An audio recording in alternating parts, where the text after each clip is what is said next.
Hallelujah.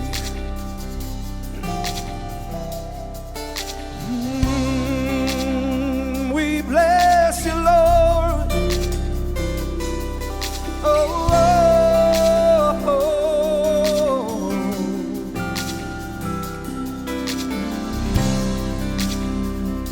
We glorify your name.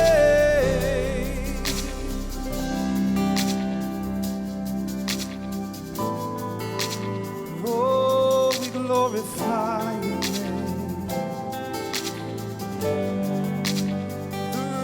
This world, we glorify your name. You were awesome, oh God. King of all kings, there is just one.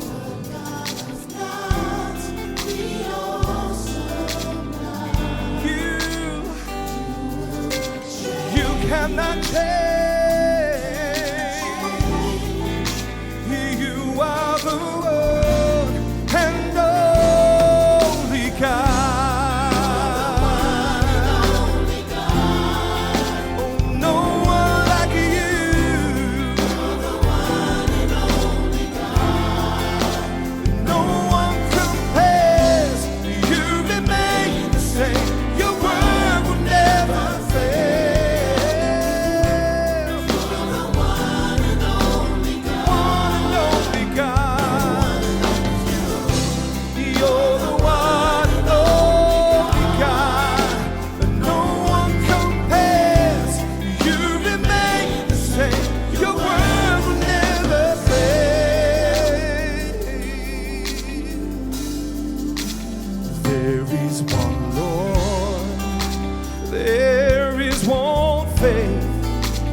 Father, oh, you cannot change, 'cause you will not change, 'cause you are the one and only God.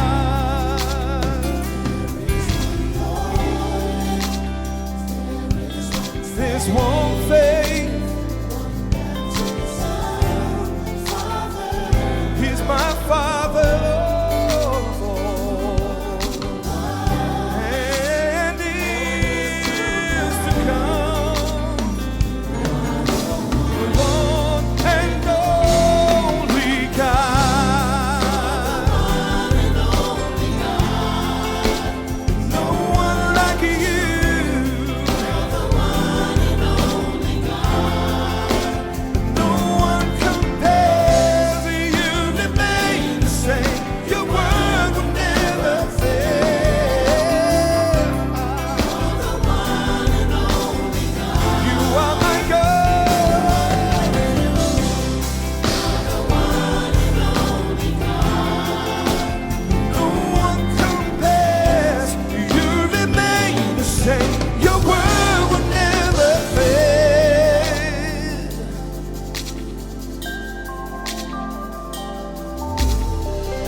I praise you, oh my God. I praise you. Help me sing and say I praise you. Maybe in the valley, but I choose to say I praise. Maybe on the mountain, but I still choose to say I praise. All of my heart and soul, I choose to say I praise you. Oh, I praise in every situation. I choose to say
You will never fail.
Well, good evening, everyone. King's Chambers, Danny Oates here. So glad that you have joined us tonight. We've got an amazing guest and friend for you to enjoy tonight. But I've just got a few shout outs. We've got some people that are coming on. Great to see you. Neil, here we go. Let's see. We've got, put that up. There we go. From Dewsbury. And then we got Rachel from East Midlands. And then we can see some more people coming on across the platforms. So why don't you just keep continuing to comment, keep continuing to say hello to people, and we're just going to have an absolute ball. Now, my guest last week was Helen Yousaf, and she was an absolute powerhouse, absolutely amazing woman of faith, woman of ministry, woman of the Holy Spirit, and just such a beautiful person inside out. And so if you missed that last week, you can catch up on that by heading over to my YouTube page, King's Chambers. You can search that out, and on there you can find conversations that have taken place over previous months and even years actually, as well as other content like music and conversations for myself as well. So if you want to go and catch that, you can go and do that at your leisure. But tonight, my special guest is a friend where we go way, way, way back. And I'm so incredibly blessed and chuffed that he's agreed to come and be interviewed and have an amazing chat. So his name, he's Mark Greenwood. He's Elims' very own evangelist as well. And I think there's no better way actually to introduce my guest this week than to show you what people are saying and what people are thinking about him. So just before I bring Mark on, let's watch this, and we'll see you on the other side of this message, and then we'll get started. Here we go.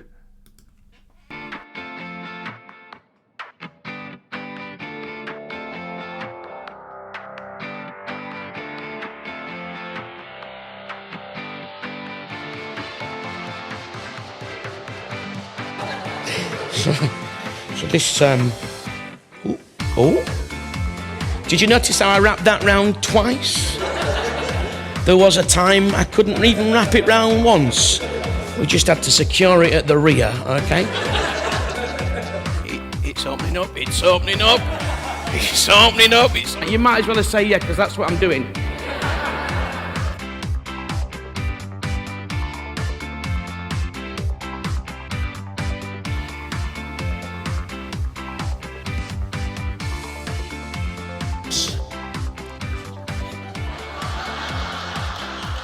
Anybody? Yeah?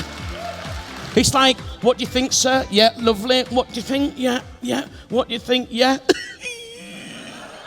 But actually, it was so crucial, so critical. It started me and my family on a journey, and we begun to discover that whatever experience we'd had of God and Christianity before, we'd completely got it wrong. How many of you know that things aren't always what they seem?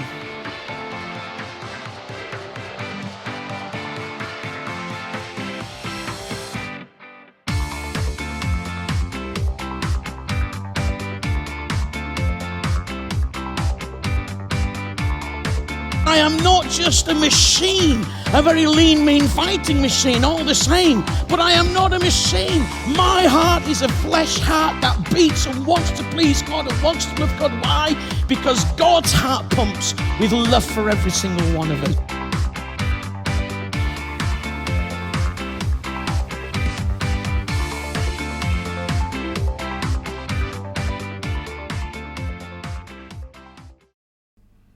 Yay! Hey! Good to see you, my friend. How are you doing? I'm good, mate. It's always worrying watching those things because you can't live up to what people say about you, can you? That's the problem. But yeah, I'm good, mate. I'm good. It's good to be with you. Do you like the backdrop? I love the backdrop. It really, really highlights your good side. Doesn't clash with my eyes or anything, does it? No. I might take my glasses off actually because all my lights are like glaring everywhere and I could just see it like ricocheting off. Oh, mate. So people might want to see my beautiful eyes. You never know. They will, mate. If I take mine off, I'll see nothing. It's completely blurry, so I better leave it on.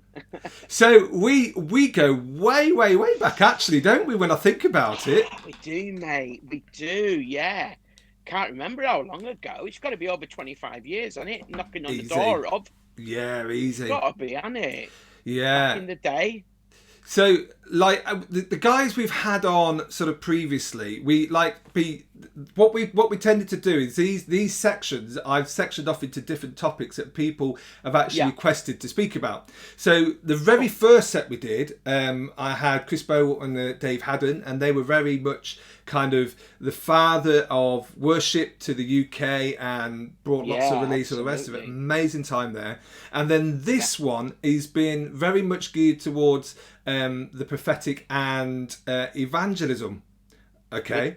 So right at the outset, I know people have asked me, oh, can we do something on evangelism? But I know there's probably people watching who go, what's evangelism then?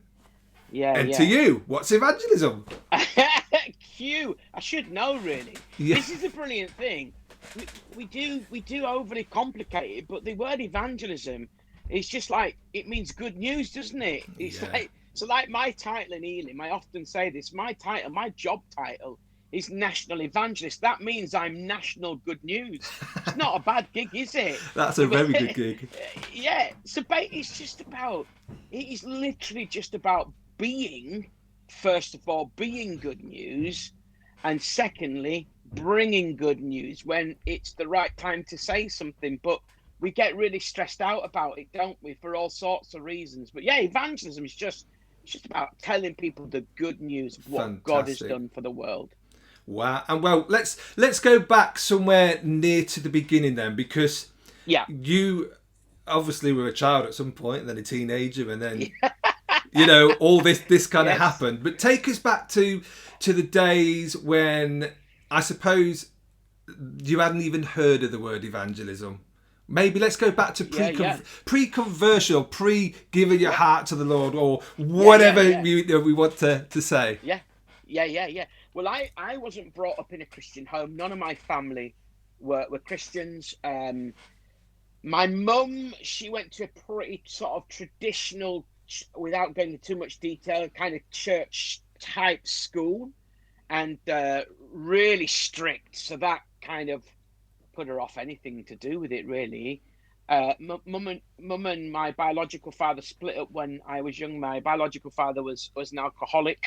I use the phrase biological father because when I talk about dad, I mean the person that adopted us. Right. Jimmy Greenwood is his name, and that's when I became a Greenwood. So when I speak about dad, that's what I mean, because that's my dad. But yeah, so mum and biological father split up. Mum got remarried, but but he wasn't a Christian either. And in fact, he classed himself as he called himself a lazy atheist. What he meant by that was, it's a great phrase, isn't it? What he meant by that was he decided there was no God, but couldn't really be bothered to find out whether it was true or not, which I think is just such a brilliant description, isn't it? It's very accurate, does what it says on the tin. But all that changed, really. I was about 12 years old. I'd been grounded for 6 weeks. And I'm not willing to tell anybody why as well, because actually still to this day, I'm pretty embarrassed about it, to be honest with you. But this guy called Brian came and knocked on the door of our home. He'd only met Jesus 6 days before. 6 days before, he wasn't a Christian either. He came and knocked on the door of our home. My dad opened the door, and here's Brian with this big smile on his face, saying, "What do you think about life after death?" Wow. Which is not what you expect, is it, of a Saturday night in Bradford? Like, normally it's like, "Can I have my Betterware catalogue back?" That's what we normally expect. Yeah, have you got anything you want to order? You know. So that was a bit of a shock, but he looked like he had something, and so Dad invited him in, and over a period of probably 6 weeks or so, we mixture of conversation in the home, going along to the church. I think it was Paul and my sister who first became a Christian, and then the rest of us kind of followed. But Brian actually Hardacre, who knocked on the door of our home, he probably, well, not probably, he introduced me first to the concept of evangelism, because I was a direct result of some evangelism. And then very early on, I was like, do you remember the sketchboard, Danny? I do. Do you remember that? I do remember the sketchboard. Now, let's just have a look at this here. Watch this. Hey! There we go. Look at that. Mate, look at that. That looks like we've planned this evening. So that sketchboard there is, I'm probably about, I'm going to say about 23 there. Mm-hmm. And that's at Fraysthorpe Camp. Wow. Which it's either there or at Bridge Street that you and I first met. I'd been a full-time evangelist. If that's 20, let's say that's 23, 24 years old, then I've been a full-time evangelist for about 5 years. Wow. At that point. So I did that sketchboardy stuff on the streets.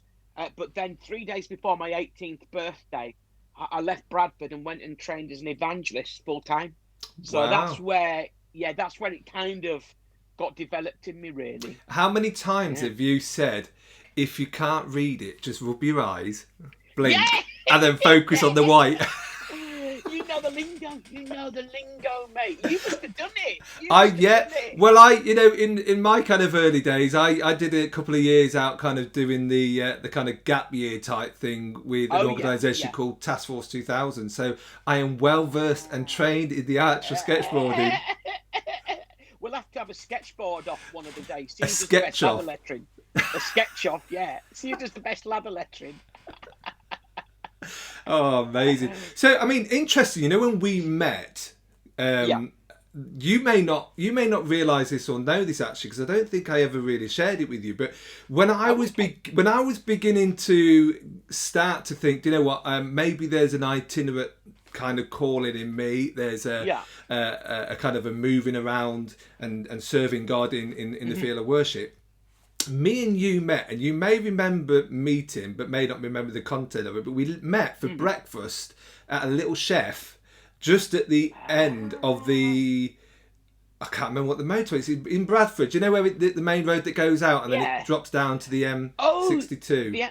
So the M606. It's M606, that was it. Rewley Avenue, Mayo Avenue, Rewley Lane, Mayo Avenue, little chef. Yes, and we ordered like, we call it the little sort of chef, but it's the little thief really, because it's like, it's the little thief. It's like it was like £28 breakfast or something stupid like that, but.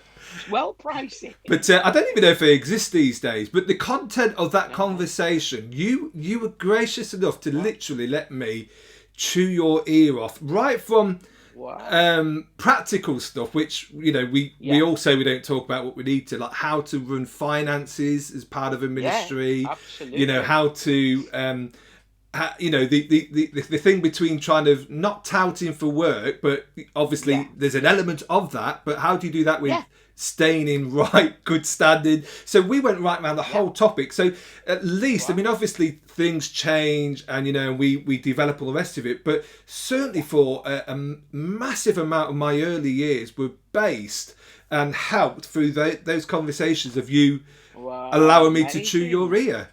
Oh, mate, I'm so glad we did, mate, because it's brilliant, isn't it? What It you're is. doing, it's fantastic. And then we did. I seem to remember we did a few evangelistic events, to use that. A few good news events. Yeah, do you remember those, mate? Those I do. days. No, because you've actually got a really nice voice, haven't you? Which is always helpful when you're singing for a living. Yeah. You know, I do think it's quite helpful.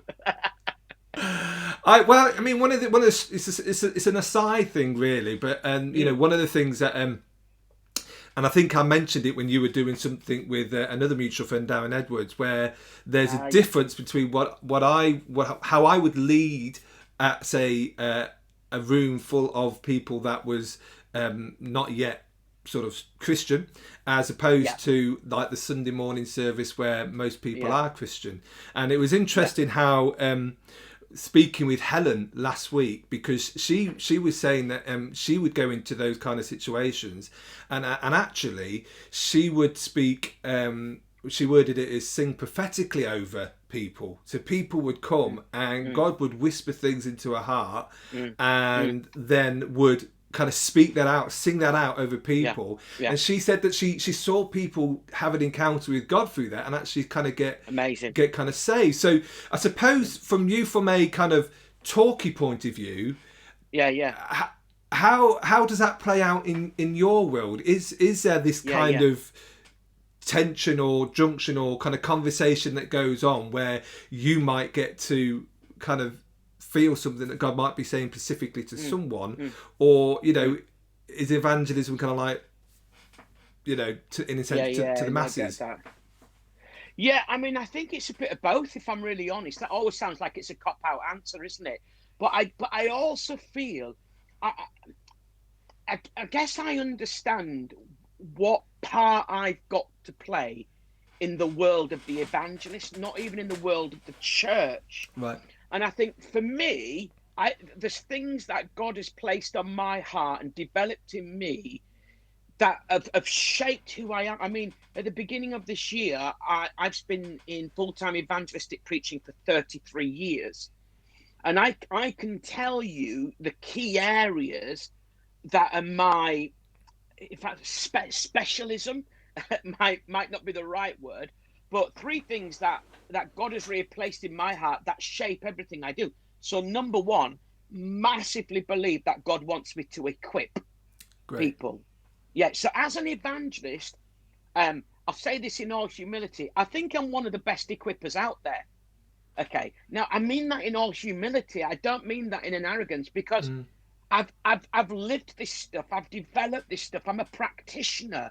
Now, prophetic evangelism, don't invite me to do that, because there's other people like Helen Yusuf, who's the best out there.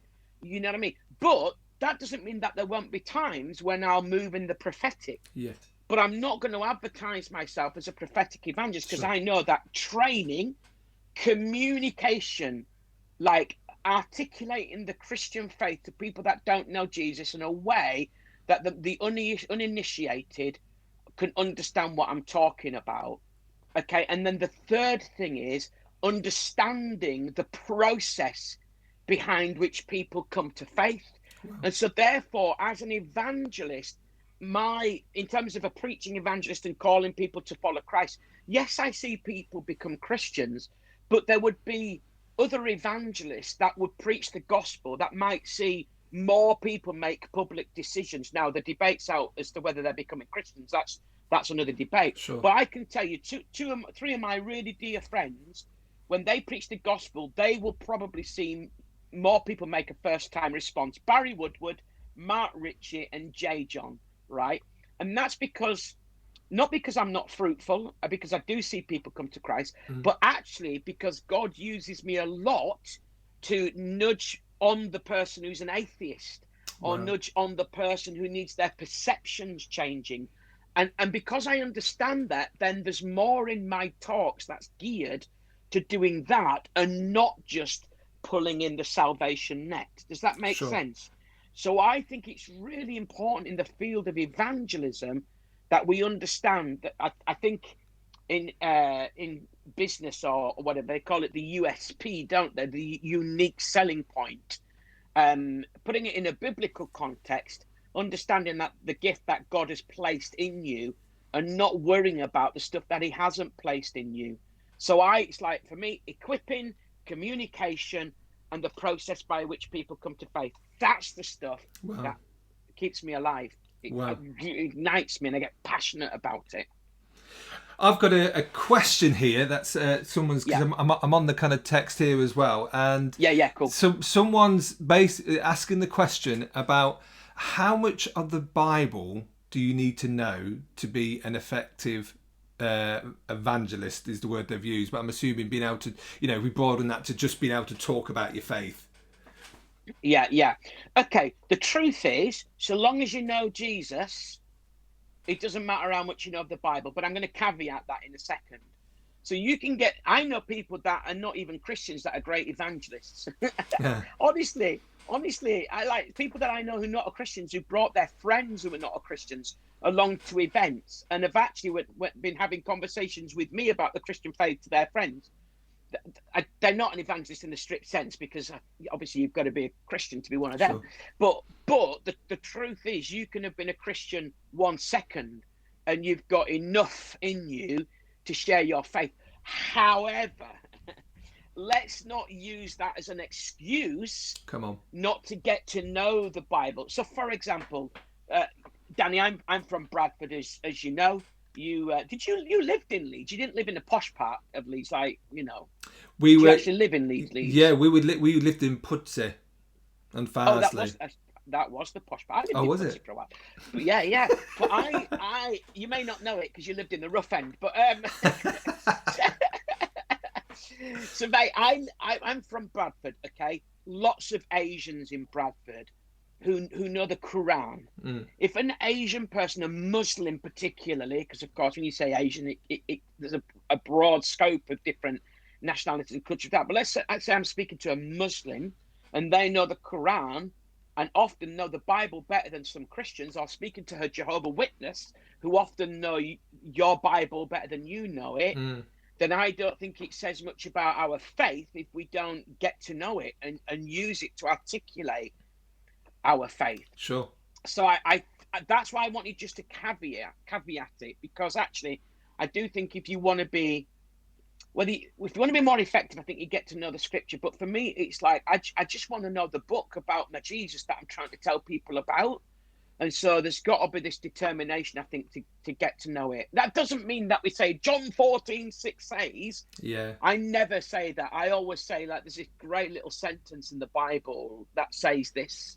So it's not about just parrot fashion quoting it. We've got to be relevant. But yeah. So yeah, we don't need to know the Bible per se, but I would argue we need to get to know the Bible so that we can use it and understand that what we're sharing is sound. But God's God, and he'll just use us, won't he? Come on. That's the beautiful thing. Most definitely. Just a quick few shout outs. So good to see you, Matthew. Catherine's on, Kate is on, Carol's on. She's watching from Malvern. And Rachel's on. So we've got quite a few on. So another question's just come through here. How old were you when you first shared your faith then? So I would have I became a Christian at 12. So it would have been sometime not long after that I shared my faith with my school friends. I also very early on, my pastor at the time, who was a gentleman called Godfrey Fern. Right. He was the pastor of the Elims church in Bradford. Danny, not to your level, but I could sing a little bit. And I wrote a few songs which, mate, I'm really glad I've not found them. They were rubbish. Rubbish. It was like Jesus died for me on Calvary. Do you know what I mean? It's that kind of it's that kind of thing, you know, with DG and A. That's all you need. But Status Quo made I millions, tell you didn't it? what, as an aside, I wish we had some more songs that mentioned Yeah, Calvary. Well, no, it's a fair point. Yeah, absolutely. That gospel message, isn't it? Definitely. So, so I was going around the Salvation Army hostels when I was sort of 13 years old in front of lots of these sort of homeless and alcoholic people. And I was going around different places because my youth group, even though I wasn't old enough to go, they let me come because, of course, I was new to it all. So early on, mate, I was sharing my faith. I was encouraged. I was thrown in at the deep end before I even learned how to do it, really. So I'm going to say around 12 and a half, 13, I'm going to say, is when I first shared my faith. First preached when I was in a church when I was 14. Wow! So you got going pretty quick then once you were early doors. Once you kind of made that decision. So let's think about. So when was there a kind of encounter moment that chucked you, because you said obviously you went away and you got trained in evangelism, so talk about was that just a gradual thing and you thought, well, okay, I'll do that, or was there this sort of God-given moment that kind of went, oh, that's what I'm called to do? Yeah. That is really high, that note, mate. That is amazing. I would say almost angelic. I would think that's a semitone down from the angels, if I'm honest. Only dogs can hear it. I know. They're all just queuing up outside your house, aren't they? Coming from miles away. But it was, so I was back in the day, Elim. I don't know if you remember this, mate.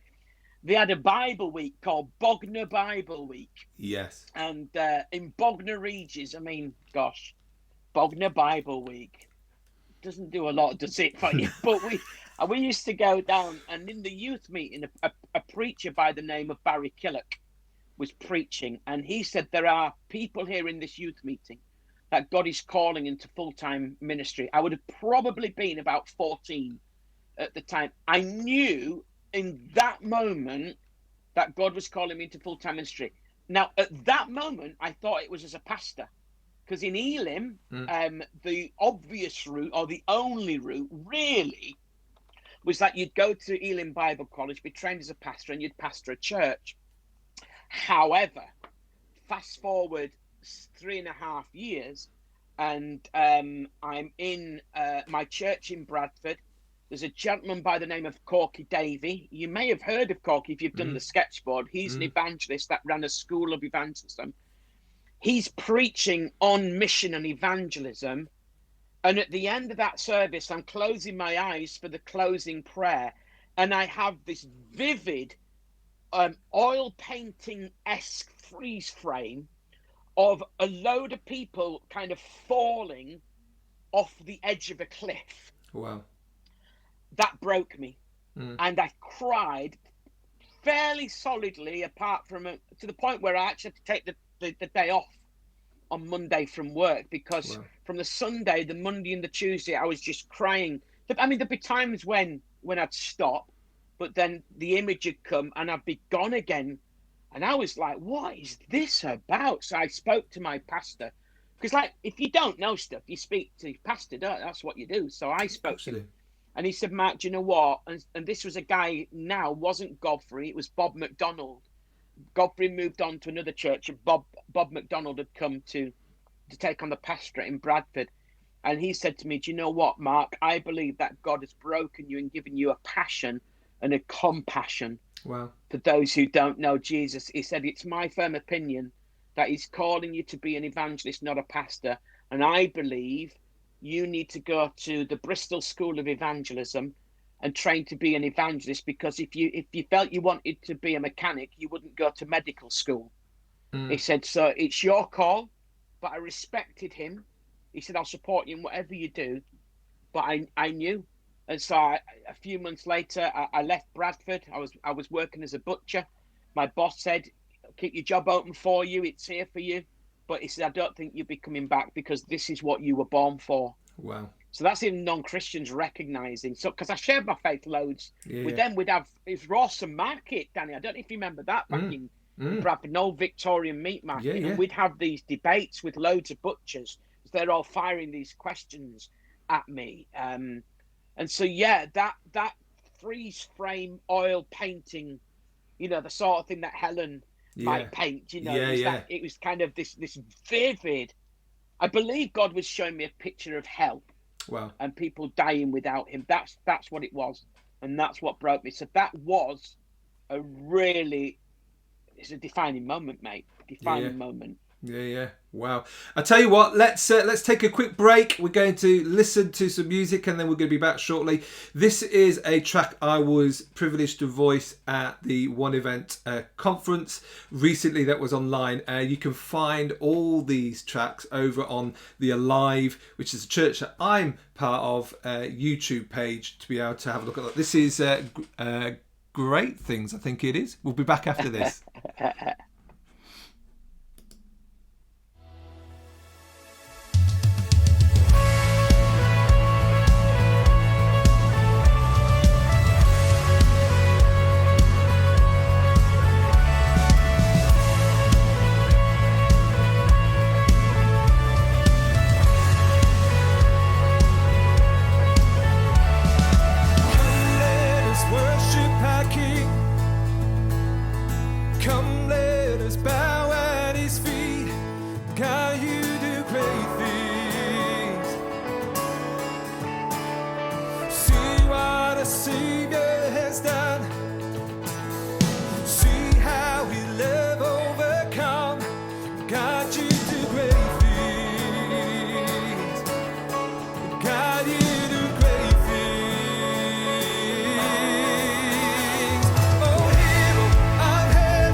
So we're back here with Mr. Mark that. Greenwood.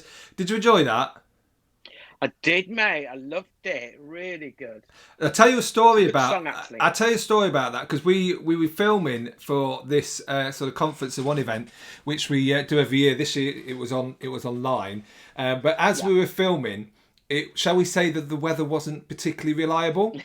So if you imagine all that electrical stuff that's out there, My goodness and then me. all of a sudden we had all the car boots just offset that were wide open because it just would randomly like throw it down. So everybody would literally pick up the nearest thing they've got and peg it to a car and shove it in. And then once it's gone, we'd come back out and carry on.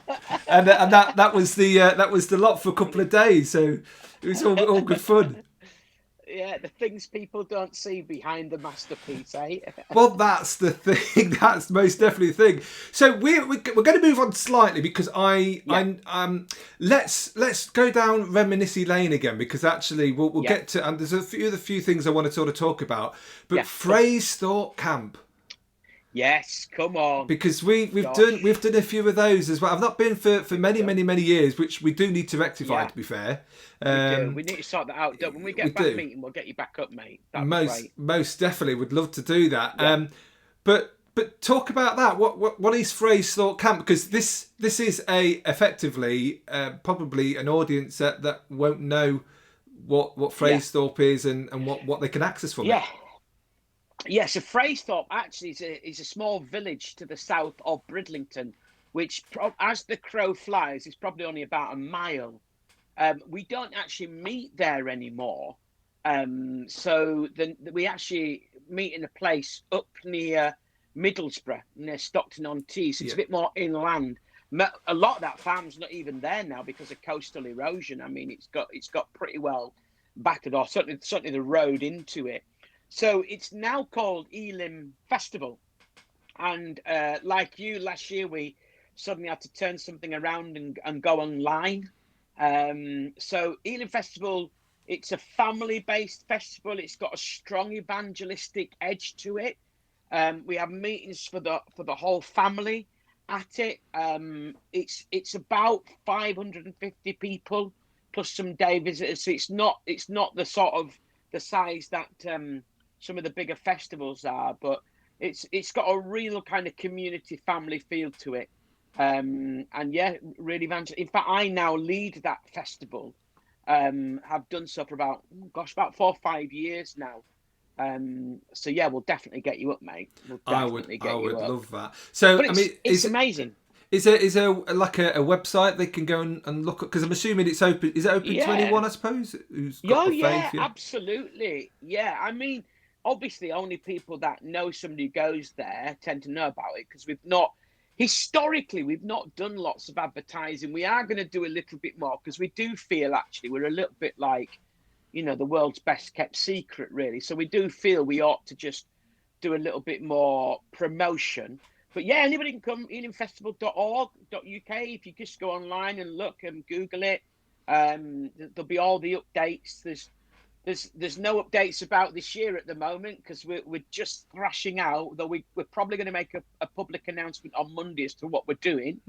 But I can't say what we are or we aren't doing here. We went very BBC then, aren't we? I'm not going to answer that question. So what are you doing at Elim Festival this year? Well, we're going to have a festival this year of sorts. We're not quite sure what we're doing yet. We'll give a very vague answer. But yeah, anybody can come, mate. It's a genuine family festival as well. So there's something right across the age ranges. And I actually think it's quite unique in lots of ways as a festival, partly because it's smaller. It's got a certain vibe and thing that we do that you wouldn't necessarily get at one of the bigger festivals. So it has a difference, shall we say. But yeah, I always remember we used to fondly call, I don't know whether she's kind of sort of still around, but we used to call her Tent Lady. And it was almost like It was almost like you click your heels like Dorothy, go tent lady, tent lady, tent lady, and she'd appear.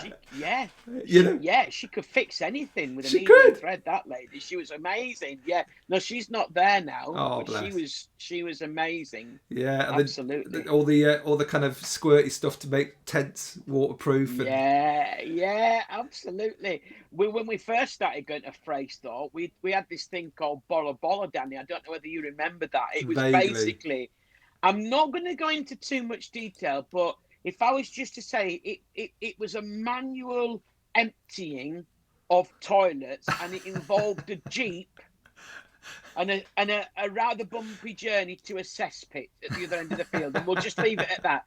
We'll leave it at that. We don't need to say anything more.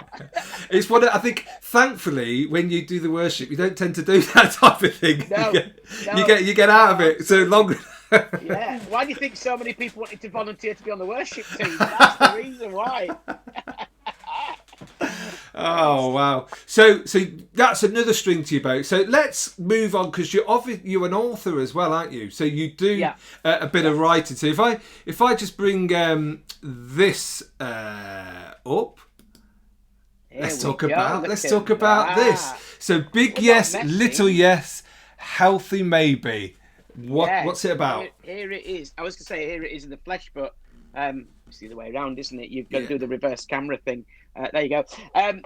So I've written a load of stuff, but most of what I've written before have been resources to help you do evangelism. So I've got a book called, now that is a good answer, which is answering tricky questions, for example. But this is the first book I've actually written about evangelism. Sure.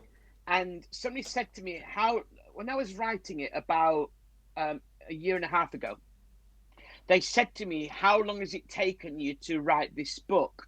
And I said, about 31 years. Wow. And I actually mean it, because the book represents my own insights. You know, I mentioned early on in our chat about feeling that God's given me a passion and an insight as to the process by which people come to faith. This book is all about understanding the journey by which people come to faith, and how we can understand this is not, I mean, it's a modern word, isn't it? Hey, we're all on a journey. Actually, it's a biblical principle. It's only in the last 300 years that we've put this massive emphasis on doing a preach of the gospel, getting somebody to make a decision, and then you're in. That's if you actually go back to Bible times, and way before the sort of 300 years, it was all about journey. Jesus called the first disciples onto a journey. That's what rabbis did. They said, look, come and follow me for about 2 or 3 years, learn what it's all about. And the early church created this thing called catechesis, which was, it was almost like their alpha, but it lasted for 3 years. Wow. Because people were making judgments about this newfound Christian faith thing that was growing like wildfire. And they were making judgments and statements about it. And the early church was saying, hey, look, don't make a judgment about it. Come and watch us. Come and learn from us. Watch why we behave like we behave. Watch why we believe what we believe. Watch why we do what we do, and why we worship like we worship. Come with us, and then make a judgment about us. And I feel that particularly in the Western church, that we have predominated in what I call the big yes, which is preaching the gospel, giving somebody everything that they need, and expecting them to make a decision. Now, I'm not saying for 1 minute that we should stop doing that. That's not the point of the book. It's rather about recognizing that actually for some people, they need to make a little yes, which is a decision to investigate, to find out more. Other people, actually, if you shared the gospel with an atheist and they are prepared to consider that there may be a God, that's quite probably the biggest decision they'll ever make. Wow. Yeah. And it might be a philosophical decision rather than a theological decision. The willingness to change their philosophical position and say, well, maybe there is a God, could well be the biggest decision that person will make. And it's about cheering those on and recognizing those, and going to Paul speaking to King Agrippa and Festus. And Festus shouts out, "You're out of your mind." And Paul says, "I'm not out of my mind. What I'm saying is reasonable and true." The problem for us as Christians is we've often talked about it just as though it's true, and we need to spend more time showing people that it's reasonable. And then King Agrippa says, "Do you think in such a short time you can persuade me to become a Christian?" And Paul's response, most accurately portrayed in the King James, says, "Short time or long. I pray that not only you, but all who are listening here today will become as I am, except for these chains." And so Paul, who we so often think about an overnight conversion, actually, if you look into his story, you realize it wasn't an overnight conversion. Paul understood this journey, and he was committed to the short term or long term. And that's what we talk about in the book, and really unpack it. Look at it in the first part. Look at it from a biblical perspective. Look at it from all sorts of different perspectives. Got loads of testimonies of people who've been on a journey. And then the second part of the book is then how we translate that understanding into planting churches, into social action, into personal evangelism, into preaching, and into church evangelism. So it's how we take all of that into that. I actually think just that phrase there, big yes, little yes, healthy maybe, is actually quite free. When you think about a personal evangelism, to me, already just looking at that sentence, lifts a load of pressure. Oh, it does. Because we're conditioned, I suppose, to give whoever we meet the Damascus Road experience, and that's, bang, boom, off we go. When the reality of it is, certainly in personal evangelism, certainly I've found, is that we are looking at the little yeses and the healthy maybes before the big yes comes. Absolutely. And we, certainly from my kind of church background, I feel even in personal evangelism, we need the big yes, and knowing that actually we might get, quite big kickback sometime, polite ones if they're friends, but we will get that kind of feeling of, oh, this is what's going on. But we've gone for that big yes, and we've not got it. And so we get kind of disheartened, we get kind of like, I can't do that, how do I feel? But to actually grasp that understanding that actually it's a little yes, it's a healthy maybe, and it shifts your focus to go, well, actually this is about a relationship with that person. It's not just, do you want to get to know Jesus? No. Well, what do we do with our relationship then? Absolutely. I'll see you in 6 months. Sorry about that. I'm feeling embarrassed. Whereas that to me, I just, and I, coming down this for years and years, and we share our faith, but just those few words there, even now. Even me, I don't know, but I go, whoa, that's a way off. Yeah, no, absolutely. Oh, mate, 100%. So I have had people who are Christians have contact me in tears because they've just seen the cover of the book, and then they've read the book, and it's liberated them and actually made them share their faith more. But here's the interesting thing, mate. I've had people who are not Christians who've actually said to me, "Mark, you've liberated me because you've permissioned me to go and investigate the Christian faith without feeling that I've got to become one." And the feeling that somebody might be pressurized or got to become one if they show any kind of interest. So I've had non-Christians coming up to me regularly who've said to me, "Do you know, I'm definitely a little yes." I mean, how powerful is that when somebody who's not a Christian recognizes where they are on that journey and then confesses it and speaks it out with their mouth? I think it's really powerful. But also it can help you. So I was on the way back from London. I was chatting with a lady on the train. She asked me what I did, and I've got my set little kind of lingo that I go through. And then I said to her, she was in marketing. I said, "Oh, I've got something that you'll find fascinating." She said, "What's that?" I said, "I've created this framework for helping people think about faith." She said, "Oh, what is it?" I said, it's big yes, little yes, healthy maybe." She said, "Oh, tell me more. That sounds really fascinating."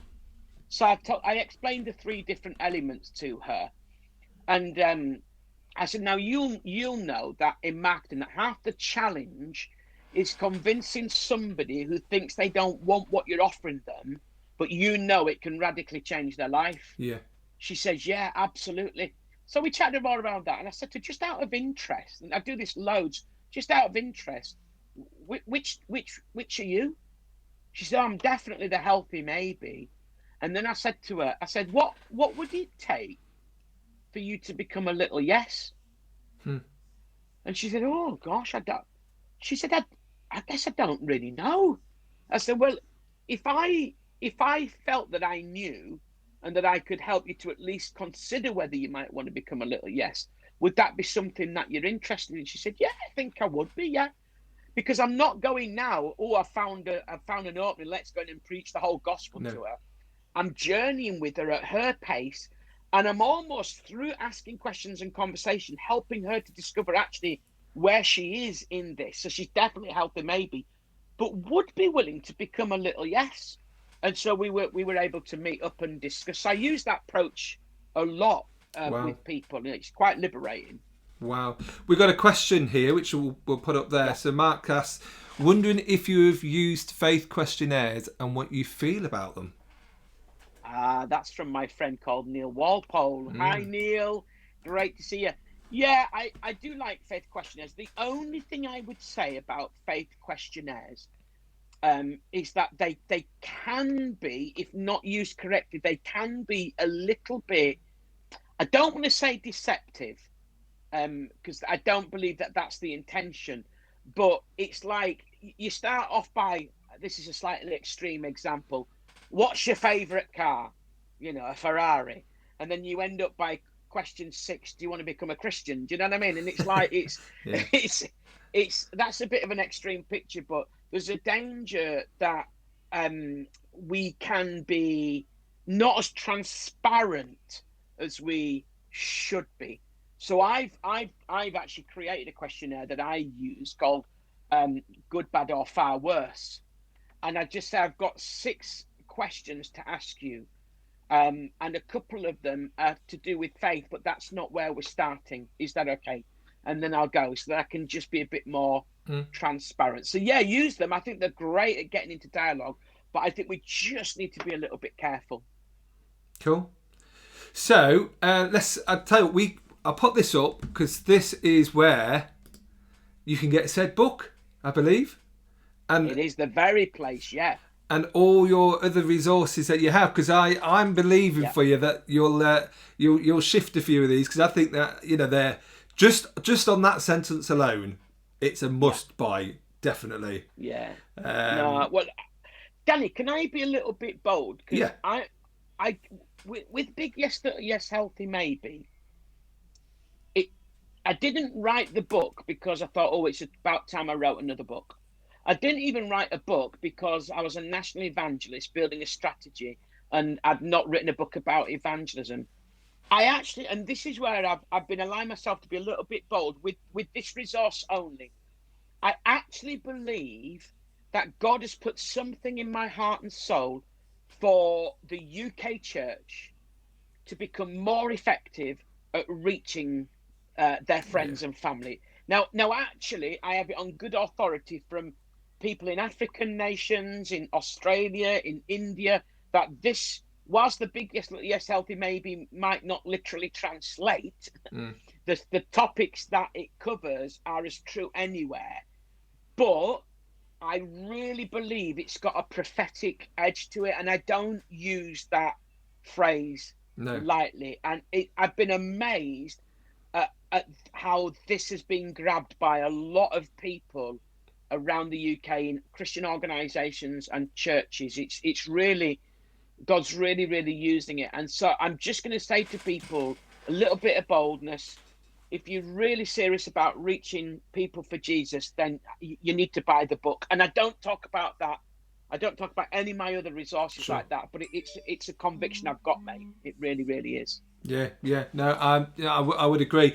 So that's where you can get it from, RevMarkGreenwood.com, and go get it. I mean, I'm working like a small group discussion as well, do you think, as a resource? Well. See what I did there? Yes.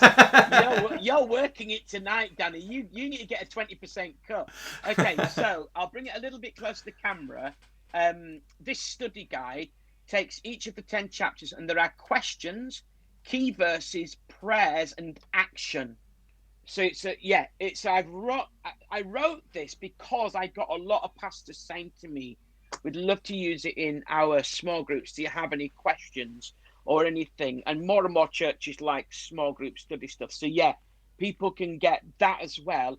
What I would say is if people want to buy bulk buy, go onto my website and email me, because obviously if people buy it as a, one of those in one book, that's fine.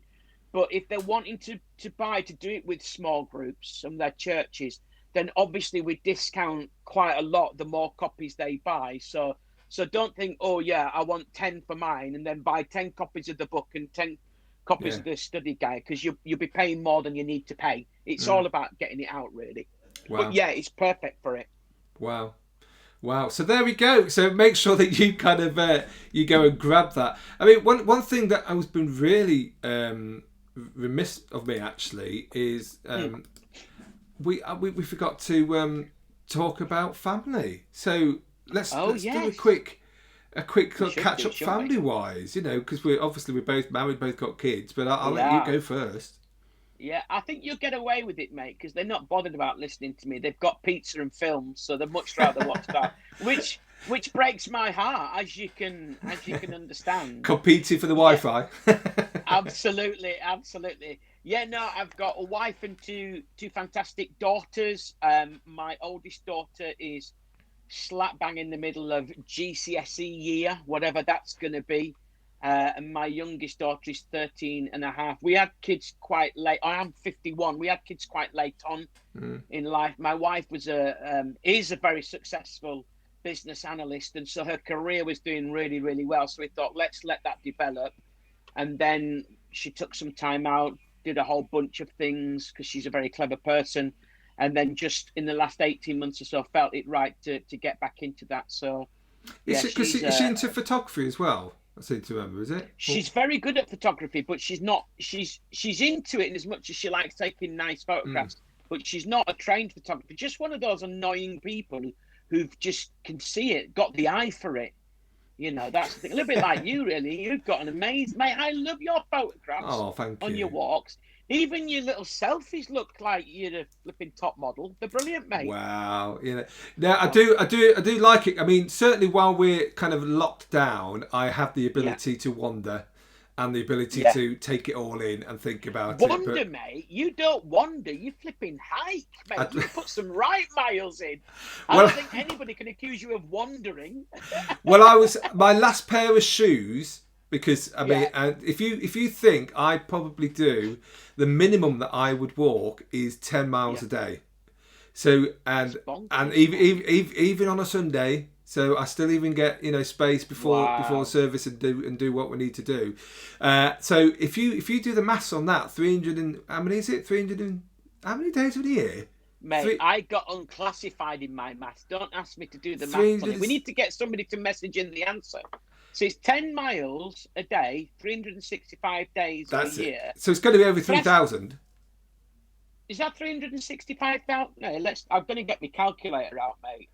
Right, let's do it, mate. Live on air. 10 miles a day times by 365 equals 3,650 miles a year you walk. That's what my pair of high-tech rather cheaply bought shoes did last time. So mate, they've done well. They have done well. I have since treated myself thinking, well, I think I'm getting to be pretty serious about walking now. So I have upgraded my footwear. But yeah. But mate, are you really motivated to do it, or do you have to really kick yourself into action some days? No, it's weird because I think it's like any change that you make in your life. The first 3 months is, hell on earth. It's like, what am I doing? Your body's all over the place. And then now, whether people think it's healthy or not, I don't know what people thought it would be, but I don't feel right unless I've walked. No, I get that. That's really good. So when I get up, the first thing I do is bang, I've got to go, and then my day starts. Are you up early though to go for an early doors walk? Well, in lockdown and this current season, because my work pattern's been sporadic, so I worked through at school because I kind of teach in school as well, and then the days that I've kind of had the grace to be able to walk in the daylight. But in normal every day, I would be up at 5, come rain, shine, light or dark, Wow. and then I'd do an hour and a half, and then I'd be off to work. So, yeah. That's good, mate. Yeah, no, I mean that was started. I mean, but the reason why I did it, I mean, it's interesting. I know we're slightly changing, and it's not about me; it's about you. I'm going to sing a song in a minute. But I actually hit quite an aggressive health crisis. Probably, I say about 3 years ago now. So at my heaviest, I was like 23.11, nearly 24 stone. And so I was as diabetic as you could be before you were called diabetic. You know, they basically said, shall we call it lower back pain, mobility, breathing, all those issues that you would accumulate to that. I mean, I could even go down and tie my own laces, or if I did, I had to think what else I could do down there because it would take me so long to get back up. So and then this one night, this is quite a bit. I had asthma, and officially, I suppose today I do, but although it's like non-existent. I took my inhaler because when I start training, and it normally flares up, and I took it half asleep because I woke up thinking, oh, I need my inhaler. Took my inhaler, and we all know if you take an inhaler right, it's effective. So effectively, what it does, it makes your heart rate go up. So I was completely off it on sleep, not awake, and I took it the best I ever took it. My heart rate rocketed, and then sort of mental health wise, I didn't know whether I was coming or going for about 2 or 3 months. I just hit this really weird wall of, oh, you know, this is not right. And what I think the crux of what happened was, and this is where it laid, there was a disconnect, and the way I put it, there was a disconnect between how I felt about myself and knowing how God felt about me. Wow. And it got me so it was like a perfect storm. So driving around, as you know, you probably do. So, you know, I used to be the pasty at the service station. It used to be whatever, you know, we joke about the curries after we've done something. Well, you know, there was far too many, there was all that kind of stuff, and there was a lot of laziness that kicked in because it was so busy focus, and it was almost as if I had to get to this cliff top to reset absolutely sort of everything. So my headspace was, and it still is that I haven't set a goal for weight loss. So currently, because people do ask me, I'm 14.5. So if you do 23.11 down to 14.5, that's a big effort. That's a big effort. But the moment I would stick a goal in, or I would stick something like that in, and I get that, then my behaviour would change again, and it would go back to old ways. You know, or if I did a diet ends. You know, there's all this type of stuff. So I went on this journey of understanding how God saw me, how God felt about me, and started, you know, dwelling on those things in life, and not dwelling on the kind of the aspects of the goals of it, and just started to live healthy. Just started to go, I want to see my kids grow up. I want to be around a bit longer. I've got a ministry and a calling. Actually, I need to prove, you know, in some way worthy of that calling, and making sure that the temple is looked after. And so my whole philosophy in Look and Food is completely different. So I eat to sustain life and sustain what I do. You know, if I go to Calvary, I can have 1 Yorkshire pudding. I don't need 2. I don't even need a pudding if I don't need it. You know, so now completely diabetic free. You know, I've got mobility back. I can tie my own shoelaces. I can breathe. I can beat my boy up a flight of stairs, and he'll be panting, and I'll be like, "Come on," and not look back. And so it was 3 months of I don't know what I'm doing, and then now it's a lifestyle. It's almost like built in my DNA, and I do it as an act of worship and to sustain my life. Brilliant, mate. Love that. Which is a bit of a side step for us, isn't it? But It is. hopefully We're that's going to worth take it. a break, and in the next bit of the program, I feel like We I'm are. be the MC now. Let's do good, it. though, mate. That's helpful. That's inspirational. Yeah, well, I mean, one of these days, I'm actually going to try. I'm going to pick my my interviewer, and I'll do a whole whole series. You should. And see what we do. So actually, let's do that. So we'll take this song, and then we'll do the last section, because I want us to talk about the good news sort of initiative that you're doing there. Brilliant, mate. This is another one from my church's YouTube page, sort of a live Lincoln, and this is Won't Stop Now.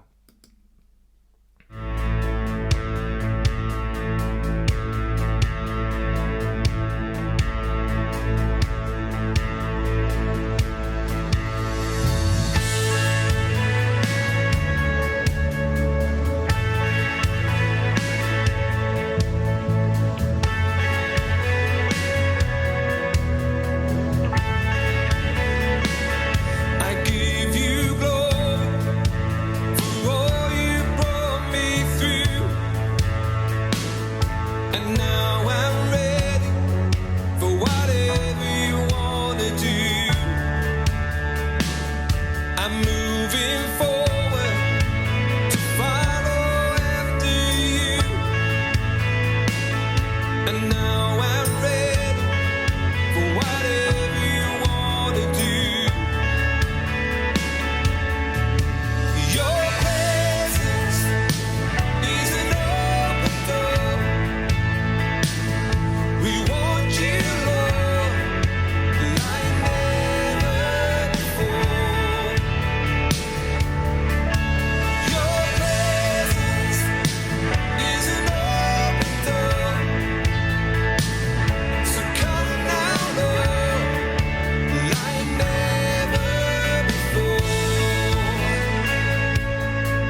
So we are back with my mate Mark Greenwood, and this is going to be our final kind of section of the evening. So, Mark, it's been a great evening so far.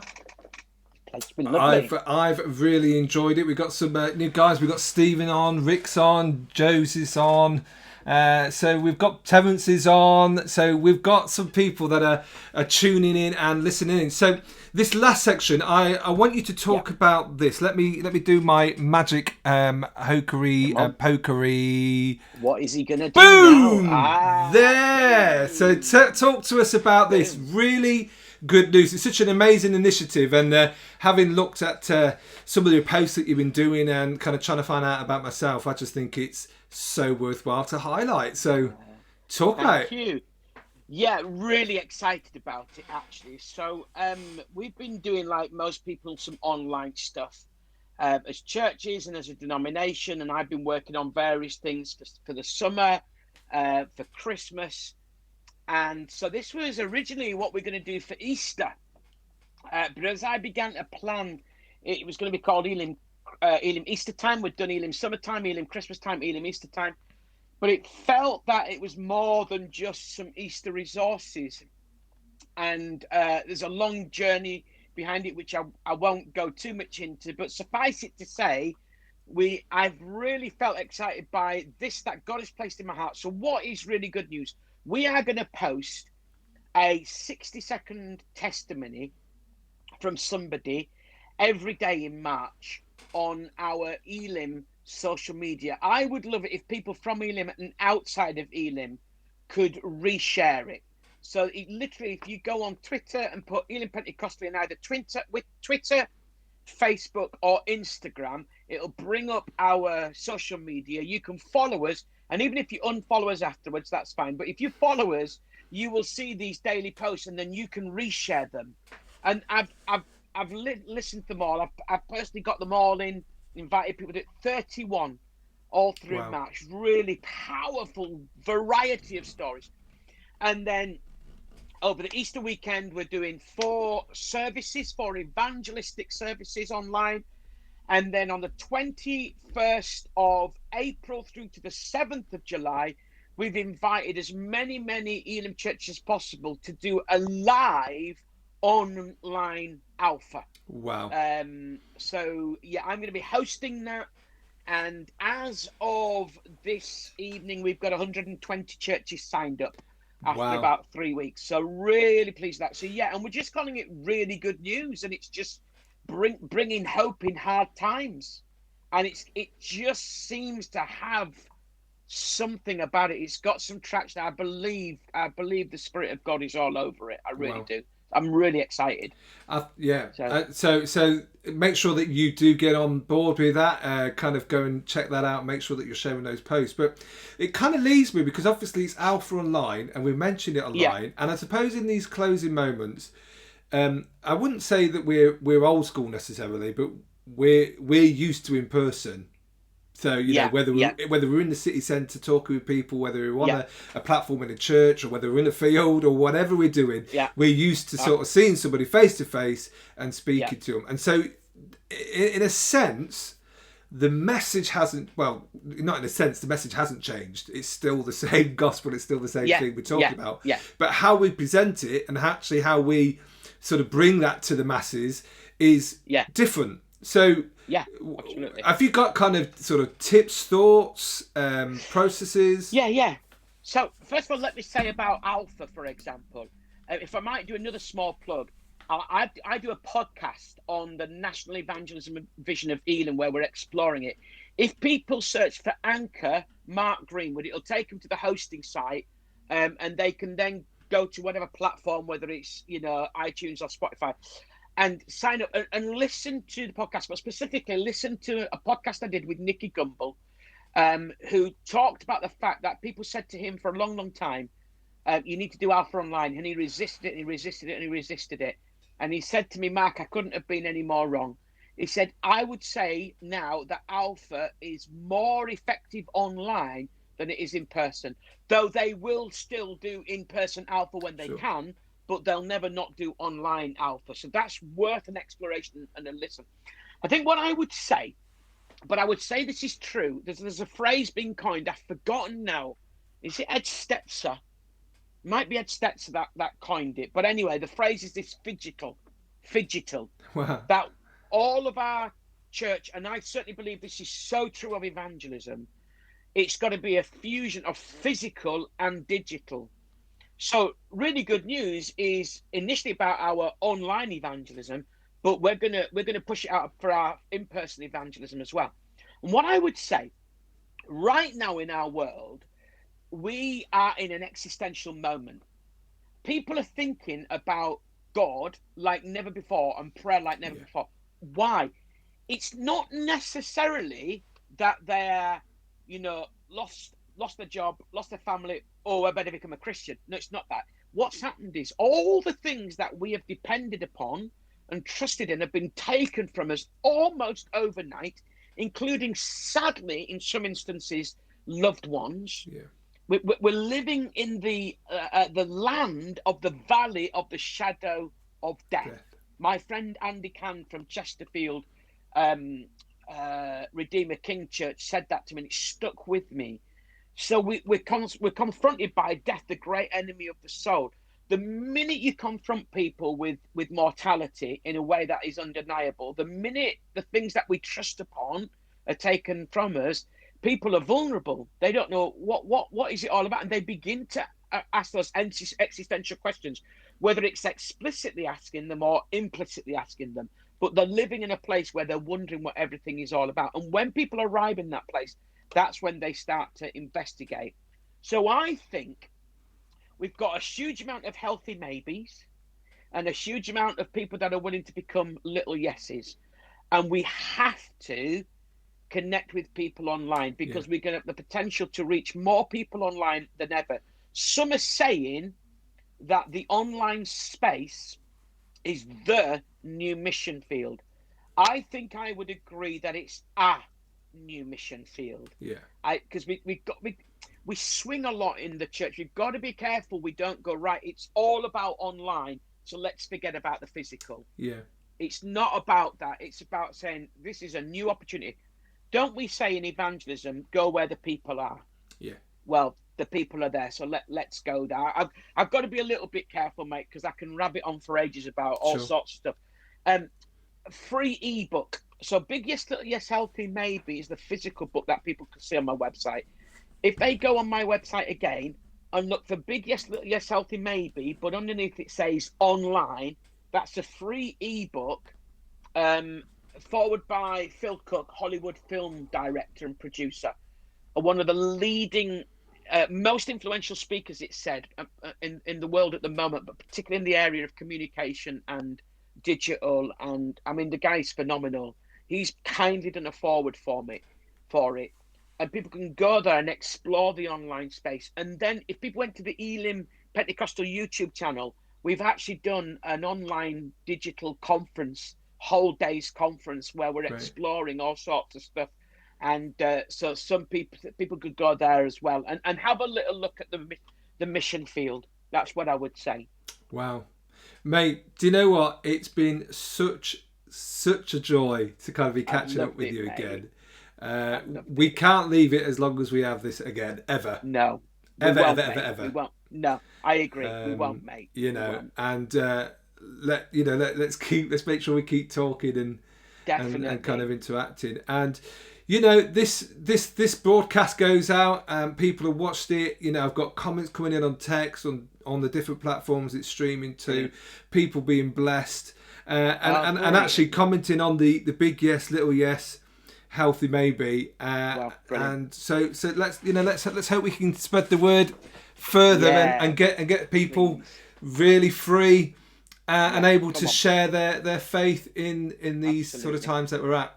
Yeah. So we're going to close out with a song, mate, and this song it was taken on a phone, so it's original sound, so you're going to have to sort of forgive that, but it's an important song, right. and the song really was. I did this at one of the one event evenings where it was it was the last one we did before lockdown, and it was really hot, and it was really sweaty, and it was all those stuff. But the story behind the song is that my lad, he went into hospital, and he's got far too many kind of challenges to face for such a young man, bless him, and he ended up having to have quite major brain surgery. Oh, gosh. And we were in hospital, and one of the things that I love to read is the Psalms. And the reason why I love the Psalms is because you always start in a place of, you're quite low, you're acknowledging what life is, but then you change your head and you lift your head and you begin to focus and declare the things of God. And I think certainly in the world that we're living in today, the message of this song is really, really relevant, because we're living in a world of two realities where we have to acknowledge the world has fallen. There's all kinds of yuckiness that goes on. But if that's what we focus on, that'll be what will control us. That will become our compass, our navigation to say, this is... So like if I'd focused on that with Isaac and said, Isaac, we're not going to get through this. I don't know what we're going to do. It's awful. Focusing on the earthly reality, or to go, there's a higher reality of who God is in our life. Amen. Isaac, he's your healer, he's your sustainer, he's your strong tower, he's all those things. And I just think there's so many people that could be watching this, and sort of in the communities that I know, that are in that place of the two realities, and we just need to lift our head and look at the higher reality. I lift my eyes up to the hills from where my help comes from, and allow God to become that compass. Allow God. It's almost like you sit in a Range Rover from a Mini, so you still go through all that stuff, but your view is different. The way that you drive a Range Rover is completely different to the way you drive a Mini. Yeah, it is. Because you drive it in confidence. You'd go through the waters, but you're above it. You can see what God is doing. And that's the kind of thing where we need to get to. So this song is called Through This Space. It really wasn't a well-crafted song, you have to say, Mark. It was literally just It was literally just a cry of a dad's heart, and there's a testimony that goes along with this. So it's about 5-6 sort of minutes long, but this is what we're going to play out with, and it's going to end up our sort of broadcast. So, Mark, really appreciate you being on. Thanks for having me, mate. Absolutely. Brilliant. If you stay put, like we say, and we'll continue the conversation sort of after this, after we've gone. But to everybody else, thanks so much for being on. We've got some more great guests lined up next month. So wait and see when they drop, and see who we've got coming. The kind of conversation will change, the kind of issues that we'll talk about will change, but it will still be God-focused, faith-filled, and hopefully inspiring in your everyday sort of life. So it remains for me to say, as I always say, stay well, stay safe, and stay blessed. See you later, Mark. God bless you. Thank you so much. Bye. As a family where that song actually means so much.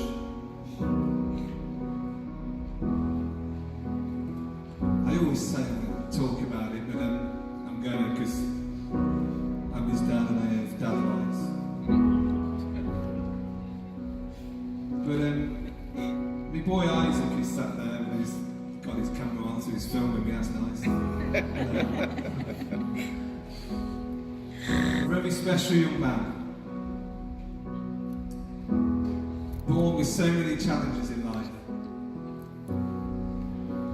And part of what happened accumulated in Isaac needing to have quite major surgery, brain surgery, to help him to get to where he is today.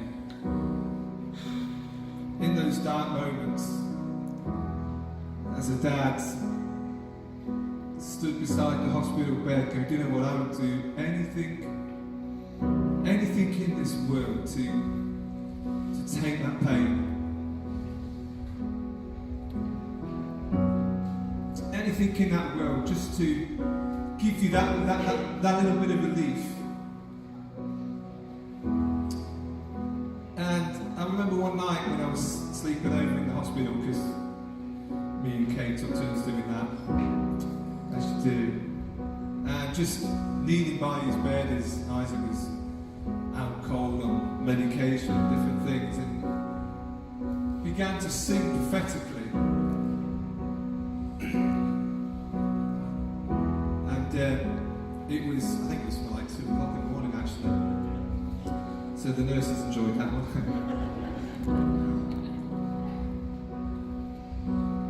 So it wasn't really meant for public consumption. It's not really a particularly crafted, well-written song, but it was a heart of a father that just was crying out to God. And maybe tonight, in some of the situations that you're finding yourself in, that I believe God doesn't want you to walk out with tonight, maybe this song can be sung prophetically over you.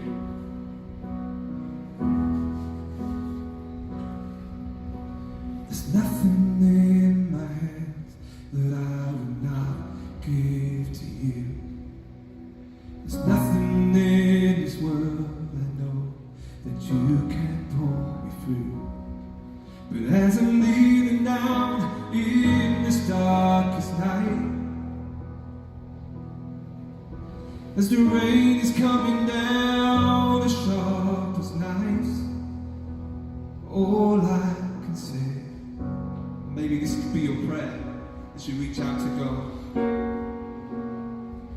Won't you come and fill this space, overwhelm my heart with grace, as I wait here for you.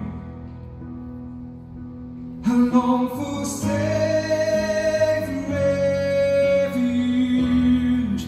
Won't you come and fill this space? And I said again, and I got louder, and I said, won't you come and fill this space? Overwhelm my heart with grace, as I wait here for you. I long for safe refuge. Won't you come and fill this space? At that moment I stopped.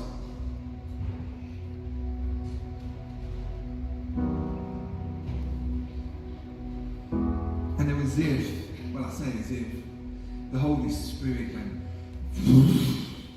into that space.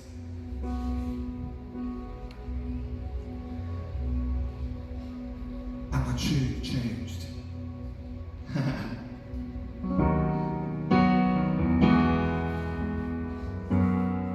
And this is what I want to prophesy over you. The situation that you carry. And I see the light. He's coming, and I see the day is dawning, little shoots of faith that's growing in my heart. We'll see the mountains move. And here's what you gotta do, and I lift my head.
And as the nurse looked through the